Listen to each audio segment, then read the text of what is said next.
этгээдийг бол эрүүжүүлэх саатуулах төвд бол саатуулсан байгаа. За мөн хохирогч бодлого одоо ээж хүү хоёрыг одоо төр хамгаалах байранд одоо хяналтад авъя гэх хүсэлтийг бол цагдаагийн байгууллагаас бол тавьсан байгаа. За мөн тухайн одоо хохирогч нарын гэмтлийн зэргийг тогтоолохоор шүүх шинжилгээний эмчийг бол томилон цагдаагийн байгууллагаас шалгалтын ажиллагааг бол явуулж байна.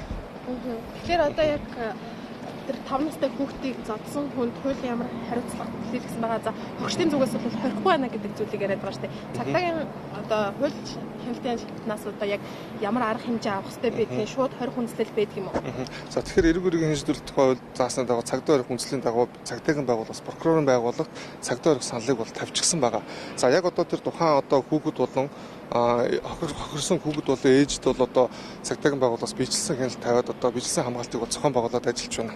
Тэгэхээр одоо прокурорын байгууллагаас 24 цагийн дотор хариу өгдөг, хамгийн наад нь 24 цагийн дотор хариу өгдөг гэсэн. Одоогийн байдлаар прокурорын байгууллагаас хариу өгөөгүй байгаа гэсэн үг. За одоо яг бид саналаа бол прокурорын байгууллага бол тавьсан байна. За тухайн хохирогчдаа ээж хүү хоёрыг бол цагдаагийн байгууллагаас хүүхэд хамгааллын багтаа хамтраад бичлсэн одоо хамгаалалт зохицуултыг хяналт тавьж ажиллаж байна.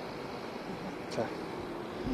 Тэгэхээр одоо яг ямар үндэслэл байвал шууд хордгийн одоо хүүхэд гэмтчихсэн тий өөртөө нотлох баримт байгаа шүү дээ, өөртөө гомдлоо гаргачихсан байхад сул чөлөөтэй явж байна. Одоо дахиж ирээд бид нарыг одоо ингээд алчаач магадлал байна гэдэг зүйлийг өчигдөр хэлж байна л да тий. Тэгэхээр шууд хорж одоо ингээд тусгаарлах арга хэмжээ авч болдоггүй юм уу?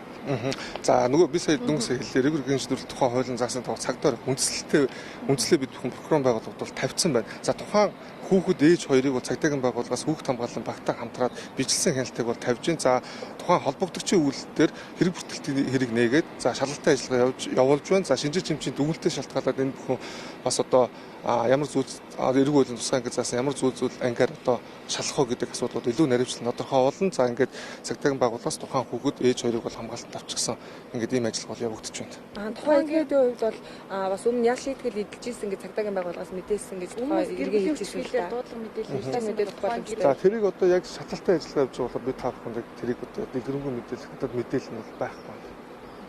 За